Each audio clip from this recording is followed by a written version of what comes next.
எந்தன் வாழ்க்கையின் அர்த்தம் சொல்ல பூக்களின் வண்ணம் கொண்டு பிறந்த மகளே என் மகளே.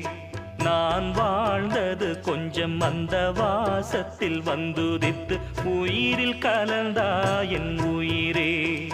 உன் பூவிழி குறுநகை அதில் ஆயிரம் கவிதையே. எந்தன் வாழ்க்கையின் அர்த்தம் சொல்ல பூக்களின் வண்ணம் கொண்டு பிறந்த மகளே என் மகளே.